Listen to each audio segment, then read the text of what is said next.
Sociocracy starts with the concept developed by the Quakers, so the religious society of friends, which started talking about nonviolence, principle of no objections to proposals, and principle of equality in decisions. And one of the Quakers, Keesburg, in the beginning of the 19th century, was a Dutch pacifist and educator, and decided to apply those principles in a school. And so he created the Werkelplatz in 1926. So one of the first experiments of sociocracy, it's actually in one school. And then one alumni of the Werkelplatz started to apply this principle in his organization. And this is Hindenburg, which actually is considered the founding father of sociocracy. So we can see that since the very beginning, sociocracy and education have been linked very much.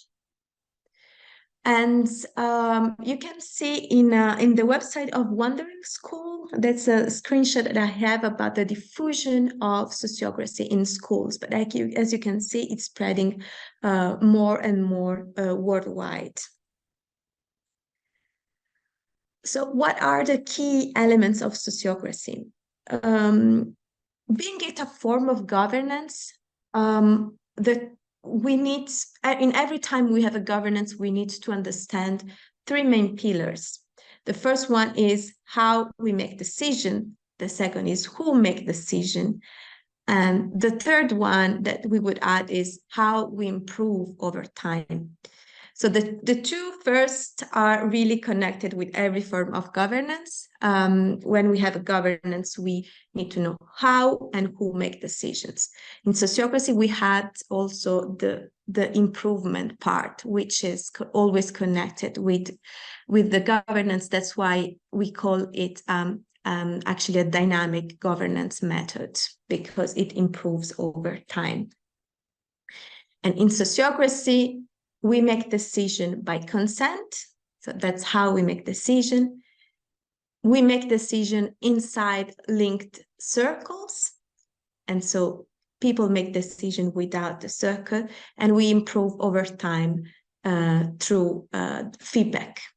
So what we're gonna do now is we're gonna go through these three pillars and see how we can apply them in schools.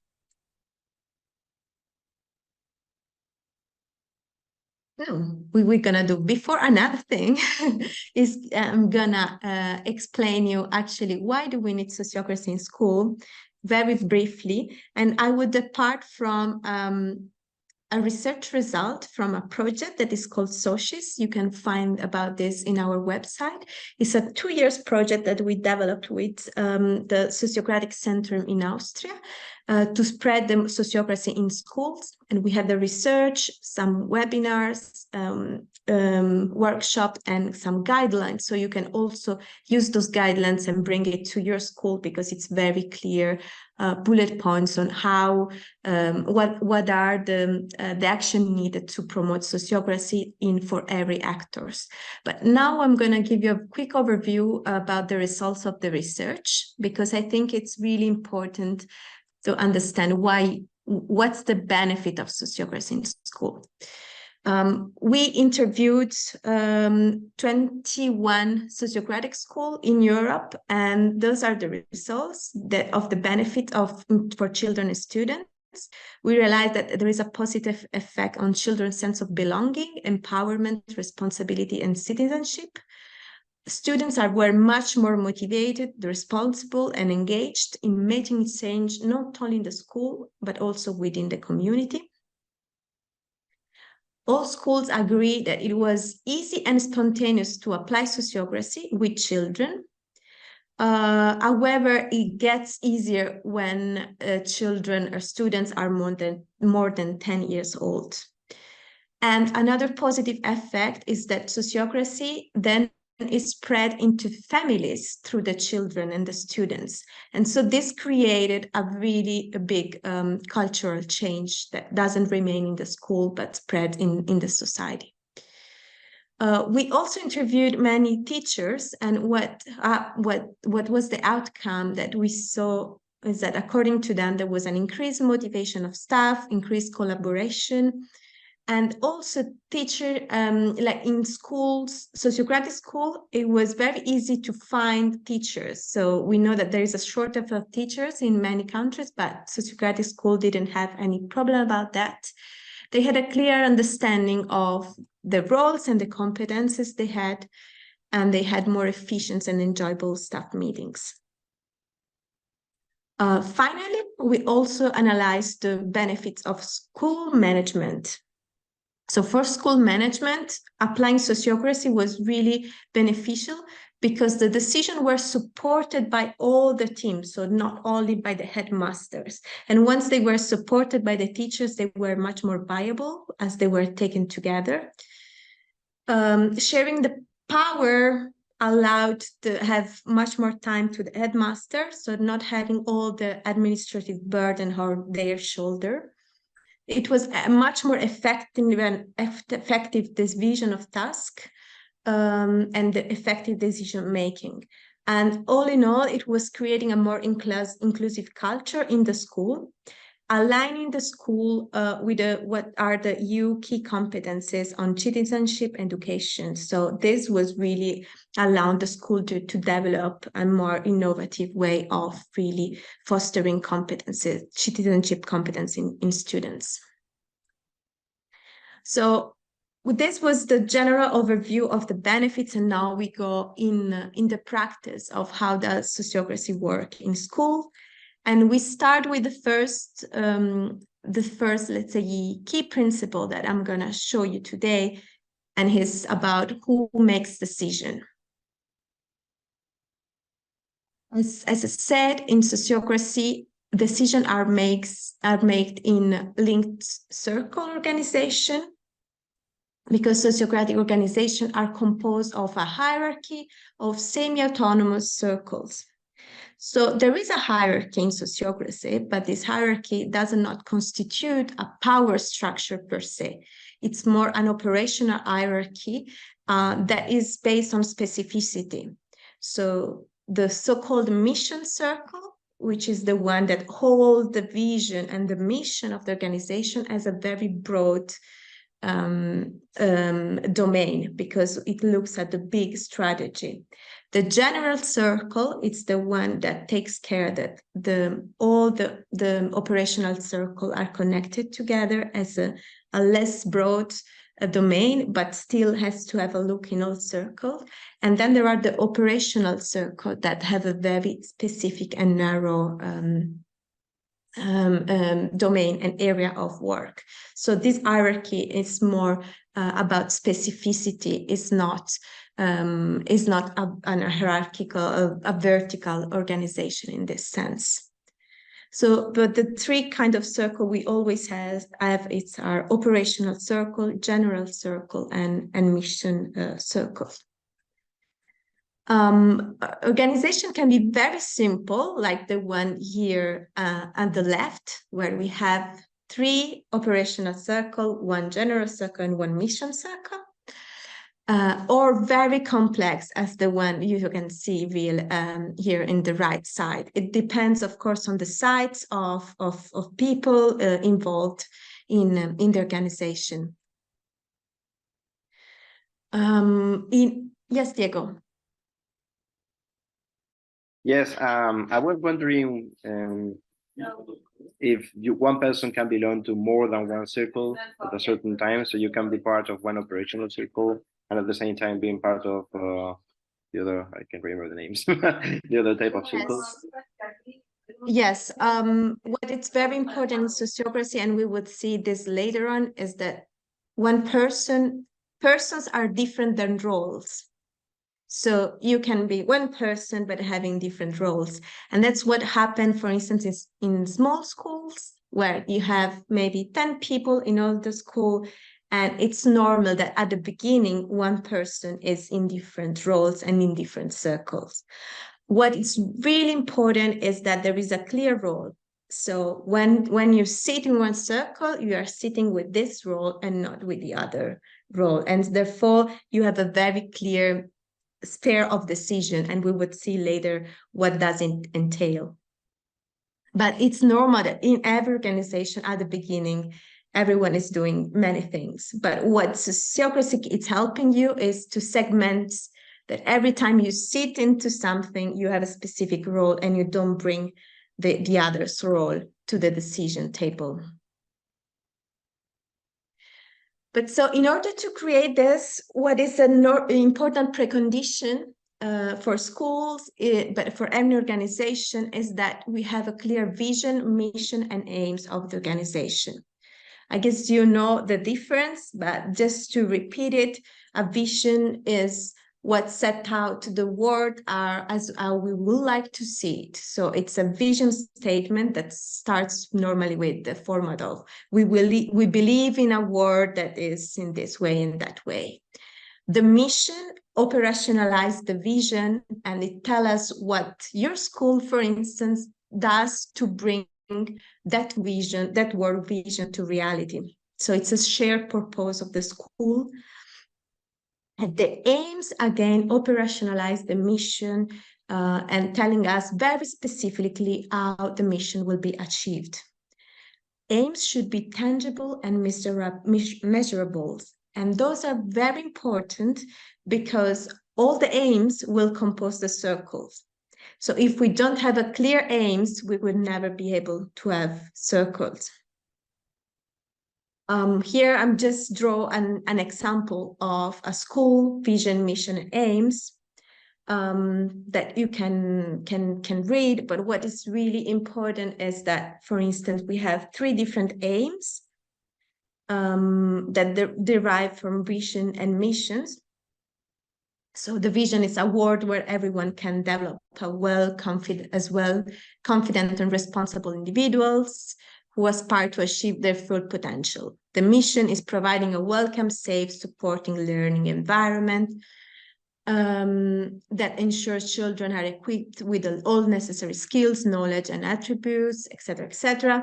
And the aims derived from that is providing space for children to develop their competences, soft and hard skill during school time, and to discover themselves through play, exploration, and self-directed time. Provide a solid managerial structure and enough funding that allow the school to run smoothly, and accompany parents and external person in their path to align to the school vision by offering trainings and meetings. If we have 3 aims here, for instance, we see that we need to have 3 different circles. One, that it's the pedagogical circle that responds to the first aim. The second one, it's more the supporting administrative circle. And the third one, it's a circle that creates training for parents. So this structure would have a mission circle, a general circle, and 3 operational circles. So circles are where decisions are taken. What is really important to remind, it's circles typically have between 3 and 12 members maximum, because we would see later that we need to take decision with consent. And so we cannot be 50 people.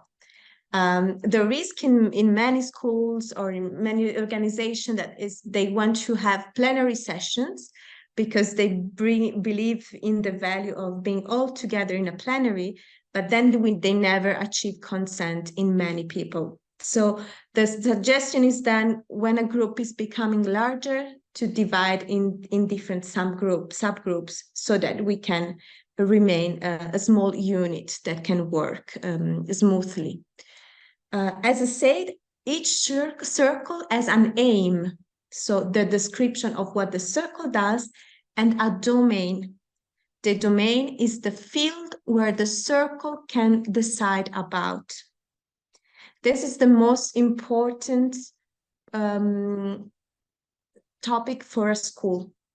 It's really what is the area of decision of every circle. And the domain is what allows a circle to be autonomous and decided autonomously about this or aim. Why the domain is important? Because what is the student domain in a school would change completely the vision of the school itself. So before we start a shared governance, we need to answer very clearly about what's the student domain in my school, what's the parent domain, what's the teacher domain. There is no a right and wrong answer. Every school has a different answer to this according to their own pedagogy, according to their own values, but it's extremely important that we we have answer to those questions. So according to the different answer, we will have a different school organization. The domains allows clear boundaries because it allows the sphere when, for instance, parents can decide. And if it's clearly set that parents can decide just on organizing parties, and it's clear, then they would not be able to decide on pedagogy, for instance, because it's clearly set. It is also very important to let students know very well what's their domain, so to create false expectations from them. Some schools, they started with involving students in sociocracy, saying, yes, we will all decide together, but then they realized that they couldn't give as much power, as much big domain to students, and this create a big disappointment and breach of trust. So what are the example of students' domain? Some school give to students the domain of planning events or doing fundraising activities or running school activities, or decide what movie watch, what book to read together, how to spend some part of students' fund, or what even we can decide about what rules changing in the school, deciding about elective subjects or what to study and learn at school. This is, for instance, a key decision in democratic schools. It's really to what extent we give the possibility, we enlarge student domain. And that's also why we say that sociocracy can be applied in every kind of school besides their pedagogical approach.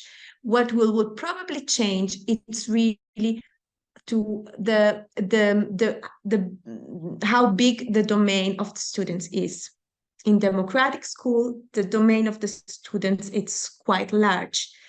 In the subsidiary schools, the domain of the students is almost equal as the domain of the teachers, because they can decide in almost every topic.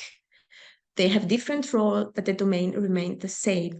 Of course, if we go, for instance, for Summerhill schools, it becomes even a little bit smaller. And then we got even smaller, the least self-directed the school is. So what I would like to hear from you here is what is actually the domain of the students in your school, if you have reflected about the importance of this domain, and if you think that it could be enlarged or changed.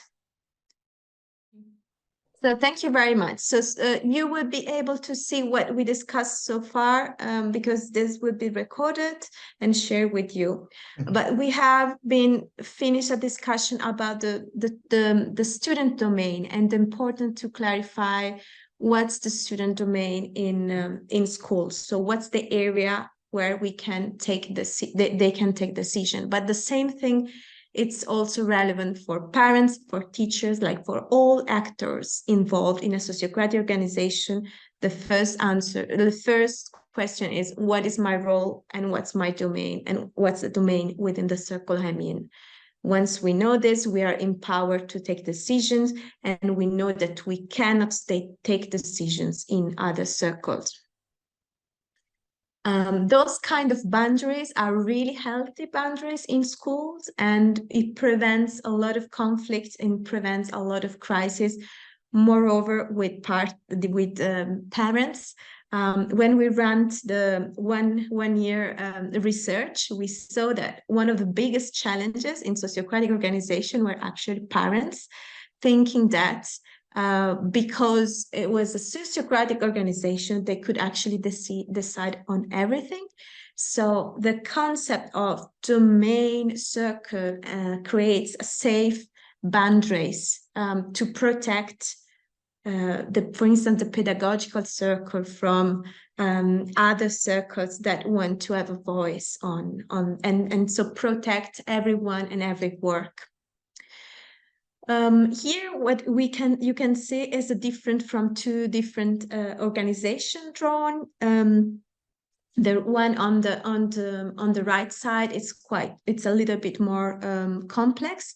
They have what you see, it's the board is actually the mission circle. So the board is the one that brings the vision of the school and maintains the vision of the school. So maintain the fact that the school really are there to the long-term vision, long-term planning.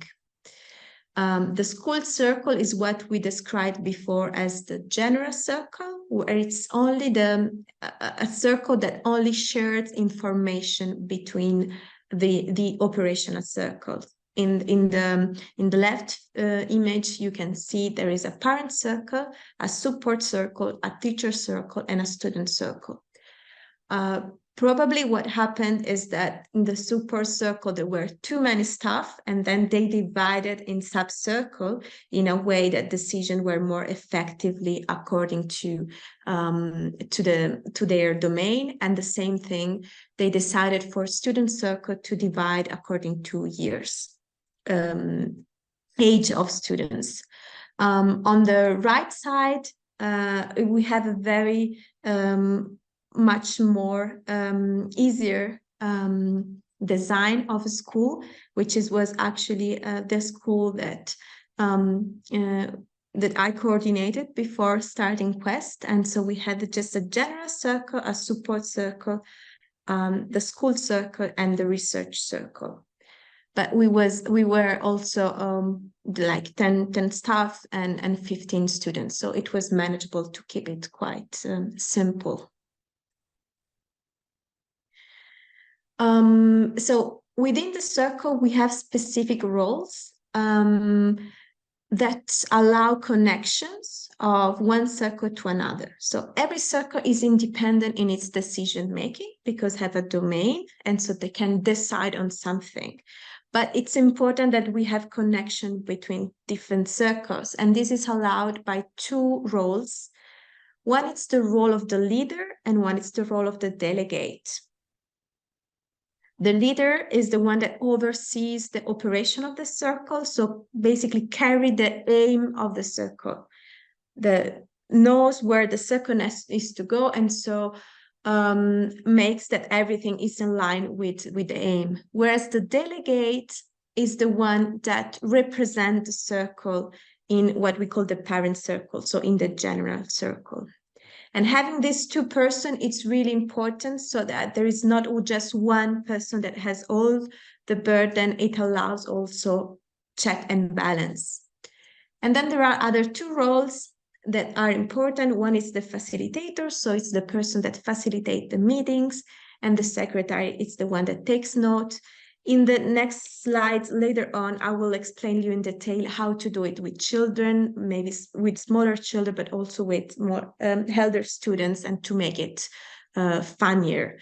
But here, just to explain you how there is a feedback loop and communication among all circles that is allowed by having different roles, because those persons, like leader and delegate, they attend both their own circle, but also the upper circle, so the general circle meetings. And so they are the ones that bring the information up and down. This is a little bit how organizations are created, and I guess that's interesting. For instance, for Magda, that it's about to create an organization. So normally, the initial phase of school and organization, there is probably only the mission circle. So it's a group of founders that have an idea, they believe in something, and they have this strong desire to do something, and they create a mission circle. But at the end of the day, not all of them might just continue working in the practicality of the school. So some of them just remain in the mission circle, so being the guardian angel of the vision, and others will start working in the operation, and so they will join the general circle.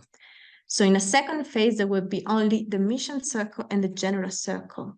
And then at some point, a division will be done, because some person would just take care of some aspects and some about some other aspects.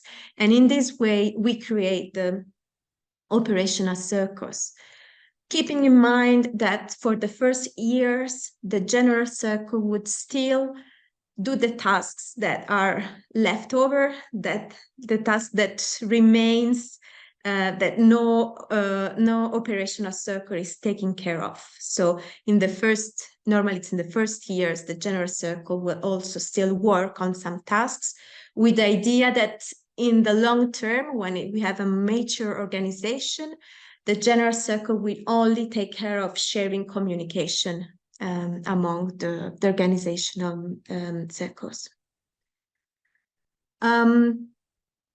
Here I wanted to propose you an exercise to draw your school organization.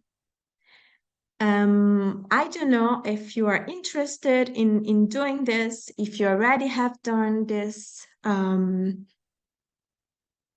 not. So the idea was taking 5 minutes and redesign your school by using the circle method. So by using one mission circle, one general circle, and divide it then in different operational circle. So we discuss about where we take decision and who takes decision. And now we need to discuss about the second pillar, is how we make decisions in sociocracy. And of course, it's renewed that in sociocracy we use consent. Consent decision-making is very different from consensus, which means unanimity. Just to be sure, Ellen, are you recording? Yeah. Okay, yes. And it's, of course, different by majority. When we talk about consents, we mean that there are no objection to a decision, so that we can live with a decision. And decisions are made when there are no remaining paramount objections. So there is an informed consent from all the participants. When we talk about consent, we need to insert the idea of degree of tolerance and range of tolerance to a certain proposal. Because in sociocracy, there is definitely what we prefer, so what we really want. If there is a proposal and we really agree on that, it's what we prefer. Then there is something that we are not extremely keen on it, but we can tolerate it. So we can say that we can live with it. So we have a range of tolerance. And then there is the objection. The objection is what we cannot work with. And therefore, we say we object to a proposal. You remember when I say that it's fundamental in an organization to have a clear vision, mission, and aim? Well, the other reason why it's important to have clear aim is that we can only object in sociocracy if a proposal goes against the aim of the organization or against my role. So if a proposal stops me to doing my role. So this is really important in how we work with the consent. How does the consent process work? It's a 3-step process. The first step, there is a proposal. We always work with proposal. When there is a scenario, situation that we need to solve, the first thing is we try to construct a proposal. And we offer the proposal to a circle. The first step is the person explain the proposal and everyone needs to understand it. So there is a round of clarification. The facilitator will say, do you have clarifying questions or is everything clear? And so there, the person that presented the proposal can offer information. After that, there is a quick reaction round. So there is one round that has to be very quick, in which people can react to the proposal. So saying what they think.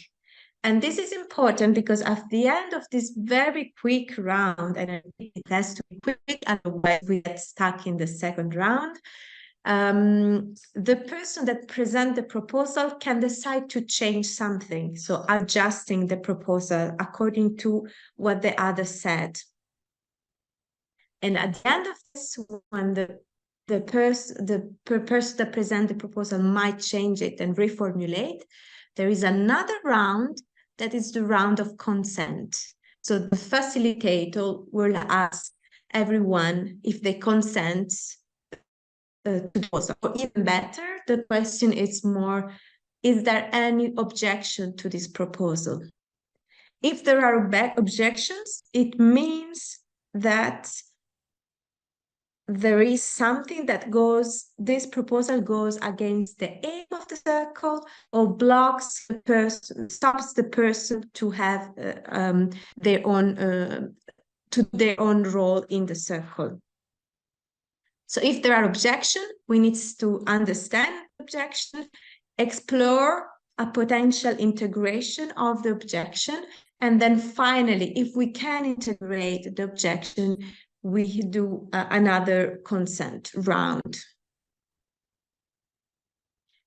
How does it work with children or with students of secondary school? We can definitely work in rounds and we can just orally do the 3 circles. But when we discuss with smaller students and children from kindergarten and primary school, it's difficult and long to do this round. So one way to go is to have the thumbs. So thumbs up if they prefer the proposal, so they really like it. Some sideways if they tolerate this proposal, if they can live with the proposal. They don't love it, but they can live it. Or thumbs down if they object to the proposal. Same thing can be done with posters. Some schools use posters, so green poster if they really love the proposal, yellow if they can live with, red to stop it.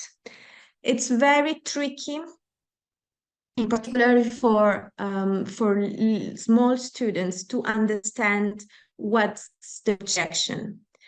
That normally they start to object because they don't like something, but it's important to enter in the mindset that you object only if this proposal is not safe to try for the group. So it's harming the aim of the group, or it's harming the role of one person in the group. It's important to understand that objections are a sort of gift brought to the group.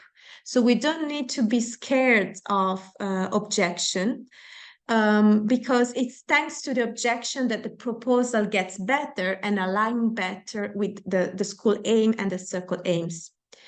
As I said, the objection is to be linked to the mission and the aim of the circle, and they are thought for the well-being of the whole school and of the whole circle. That's something that it's also very important, and it creates a sense of togetherness with students when you know that you object to something because you want to create a better environment, and so you know that this proposal might be harmful not only for you but for the well-being of the circle.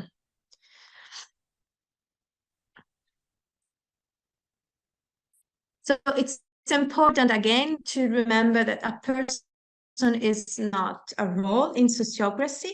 So as students, it's in a circle is not talking about just about herself or himself. It's about talking about its role in the circle. So its role as a student, or it might be in another circle, so it might take another responsibility. So it's not talking about what he or she likes, but really about what's the role. So the role is really important to clarify. Every circle member can object, of course, but people outside the circle can be heard, can give feedback, but will not be able to object to a decision because they are not part of the circle. And the reason is because the person in the circle know very well what to decide and are involved in the work. One important thing is consider the power dynamics that there could be and that they need to be addressed. It means that sometimes in organization we use sociocracy, but still there are some unspoken power dynamics that stop some people to object or stop some people to say, because there is an imbalance of power, because some people are more charismatic than others. And so in order to have a real good process, those power dynamics really need to be addressed so that everyone can have the same rights to express.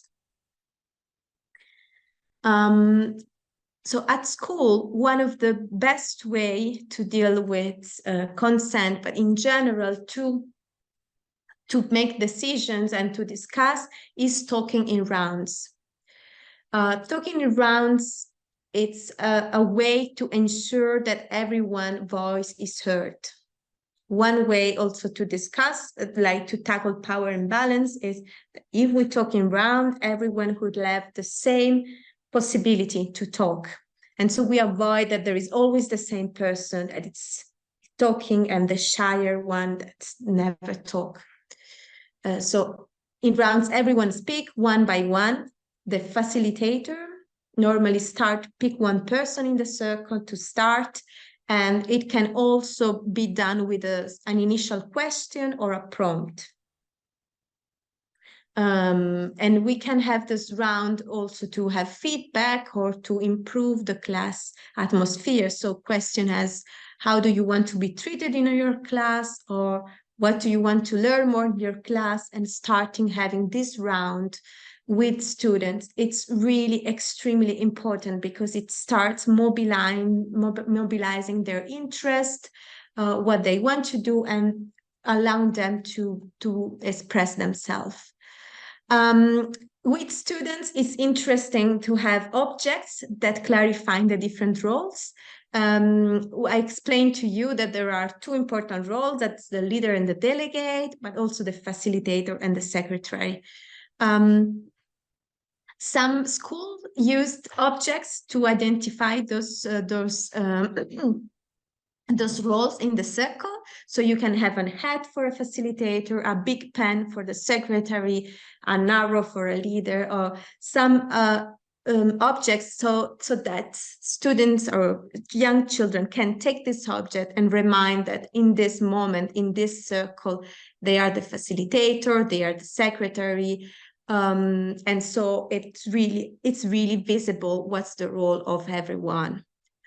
Other two roles that I really like normally to add in circle is the timekeeper. So it's always the person that takes care of the time, and the guardian of emotion, which is a person that takes care that everyone feels well in the circle. Sometimes it's the facilitator that does this role, but I think it's really important to divide these two if we have enough person in the circle, so that the facilitator doesn't have too many things to do.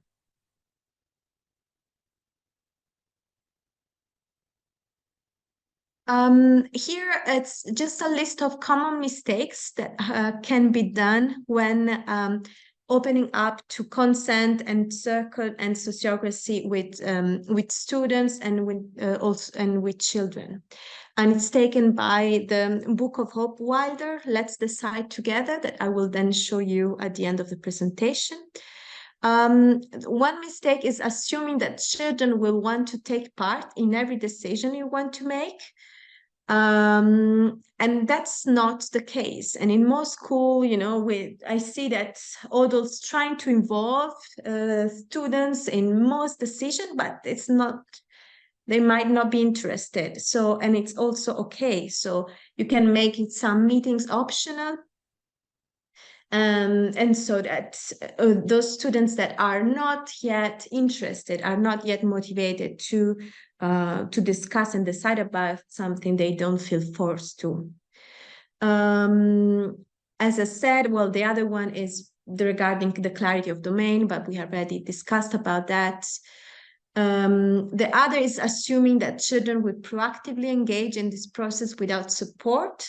If on the other hand, we see that it comes quite spontaneously for young children to actually start taking decisions collaboratively, they need a constant support of adults to frame the meetings, to remind them how it's going, what is the structure we are in. So before it comes natural, it takes a lot of time to get this support.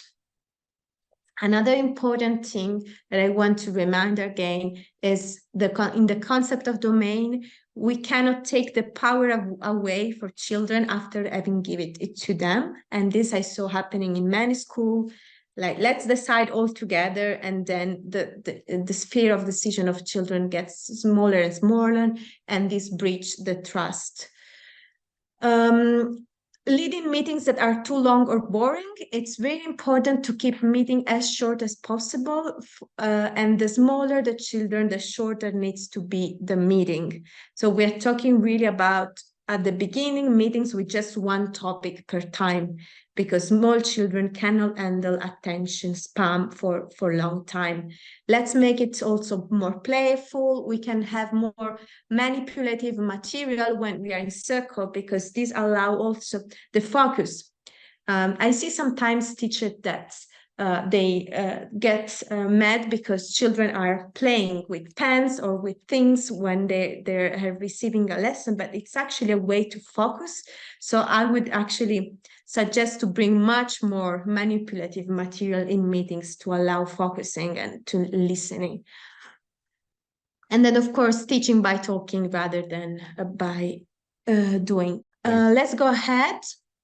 I think we need to skip the exercise, but I will just leave it for you. And Helen, you can share the slides. And so it was just an exercise with a scenario on how to make consent, arrive to consent. But so I just suggest you to use small example and small scenarios in your class, not to start with very broad and philosophical topics where to take decision with consent, but very practical example. Like the one I proposed here was just there was a group, a club. That's a real example of my children's school, where they had a Lego club, and some they were just wanted to keep their construction on the table all the time, and it was stop others to use the building block of Legos. And they arrived 2 weeks ago to a consent decision on how to deal with that. So just small details that arrive every day in your school life could be addressed with consent decision making. And when you pass maybe this phase of deciding about very practical thing, you could even arrive to consent with more broader and more philosophical topics maybe. But let's pass to the last point that I want to touch here. That is let's say the third important point that Kylian was mentioning, is the importance of asking to everyone. And so the importance of have continuous evolution by feedback in the organization. And this is the way we constantly improve over time with sociocracy. In sociocracy, we never take final decisions. We say that it's safe enough for now, good enough to try. So decisions are good now, but might be changed tomorrow. And this is a way in which then we give feedback and we change constantly into the standard we improve. This is a sort of working in iteration, in which we don't aim for the perfect solution. We aim for what it feels as safe enough in this moment. But in order to have this process, we need to have clear feedback. And we need to instill a feedback culture. And I think the school is the perfect environment where we can grow our feedback culture, because as adults, for us, it's extremely difficult because we have many barriers. We feel that we are disappointing other, or we are hurting other if we provide comments and feedback, because we never done experience that much in our life. But so starting with children and students, it's really important that we can instill this culture of improvement, and it's collective improvement, because we improve together and we move ahead.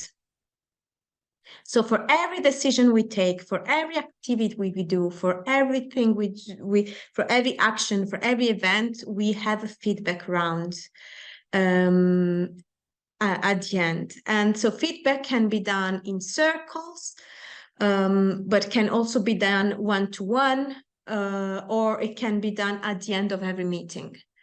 So for instance, every time we meet in our organization, we have a check-in moment in which we say how we are doing and how we arrive here. And we have a checkout, which we have also a feedback. And what we will do also in this session, at the end of this session, we will ask you a checkout and feedback, because that's just a way of working and constantly improving that needs to be in our mindset. We can facilitate feedback by having some prompts, some generating questions like, what are the problems you're seeing? How can we work better together? Of course, feedback are also a way of avoiding conflicts, but it's not that. We don't have, and sociocracy is not that it's the magic solution to avoid conflict among persons. That's more as a tool that gives you a structure and a governance. But then a human being needs to, of course, learn to live together, and conflict will always arise. One way is give feedback. Another way that I always propose for school is to using sharing circles. That are just moments in which we all gather together and share. It's a moment of sharing how you're doing, how you're feeling. And this avoids an escalation of conflict, an escalation of things not said and kept hidden for weeks or years. And so in some circle, it's nice to instill a moment of having a sharing circle every month, every 2 months. So just a way to be aware that if there is something that is not good, it will be shared in that moment. And a very interesting tool that goes well with sociocracy is nonviolent communication. And so I really invite you, every time you give a feedback to a student or your colleague, to always follow the nonviolent communication steps. And that's also something that if you start with your students to an earlier age, it's very easy then to get embodied and to carry on to create a very healthier educational setting. So the last point that I want to discuss with you today is the open elections. I left it for the last because I think those are one of the most powerful tool that we have in Sociocracy, ones that we can use in every kind of school. And they contain all the key elements that we discussed so far: the consent, the circle, links, and the feedback.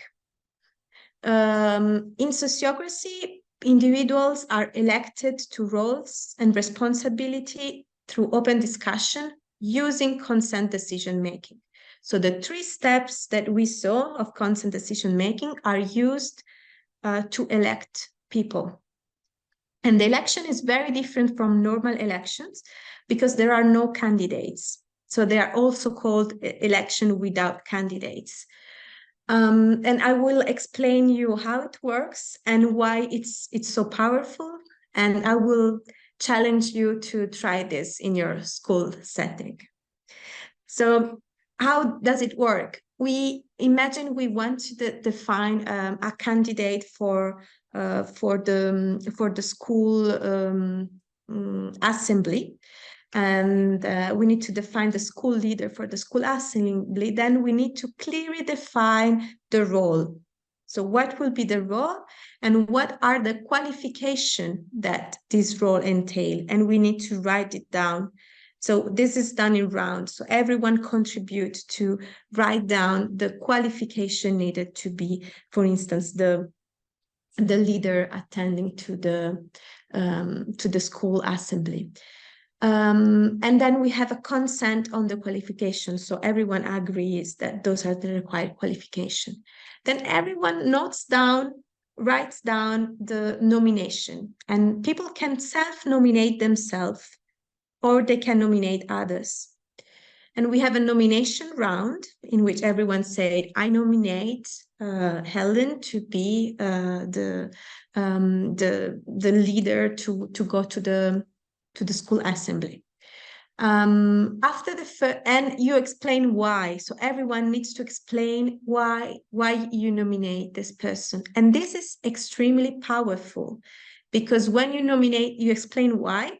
It's a celebration of the skill of the other person. So every time it's a sort of, it's a joy because you explain, it's always positive. So you nominate someone and you explain why you like this in this person. And then we have a second round in which we can change our idea. And it often happens that in the second round, we change, some people change their mind and there is an alignment. Then the facilitator proposes a candidate, and this proposal is not based on the majority. So it's not based on the fact that more people are supporting one candidate, but it's based on the qualification. So it's really based on what are the elements that everyone brought up to support a candidate. And then we would start the round of consent around this candidate. And finally, if there are no objections, we arrive to elect this person. And at the very end of the election process, we ask the person that has been elected if wants to be in that role. So why I think this is extremely important, because it's a process in which the person that are more shy, more reluctant to emerge can be brought up by the rest of the group. So even those that would be reluctant to candidate themselves can be supported by the group. It's a very transparent way of telling what you think about the others in your group. It's a very transparent way to elect and therefore to change the structure of the organization. And it's a way of giving feedback that maintain the organization very dynamic. And it's also, now that I explained to you, it seems complicated, but when you do with students, with even small children, it's very, very easy to put in place. And what I leave you down, it's also a link of a PDF that explains very in detail how to do sociocratic election in classes. Yes, I think we arrived at the end. only thing is what I said is to remember that an organization structure is never done or complete. It's always evolving. So we are never set. We need to always keep adjusting and maintain a flexible mindset. And we leave you with this picture of our team having one of the circle meetings. And here I put some inspirations about schools that use sociocracy in Europe. So you can see their website. Most of them are public schools. So you can also see how sociocracy is applied in public education. And I leave you also with the inspiration of the Children's Parliament in India, where in more than 10,000 neighborhoods there are children gathering and having ministry on different sector and having impact in their neighborhood since decades now. So I leave you with the consideration of empowering children for change. That's the best way that we can promote change in our society, following those examples. And here, a suggestion also of a book to read. It's Let's Decide Together from Hope Wilder. It's mostly dedicated to young children, so to use sociocracy with young children, but it has a very practical inspiration. You can watch, if you haven't done yet, the documentary School Circle, which is based on one sociocratic school in the Netherlands. And you can also see in our website the project Sociocracy in School that it's just finished, and read the research and also the guidelines to promote sociocracy in school, and you can give them to maybe your school principal, to parents, to see how can we promote it better.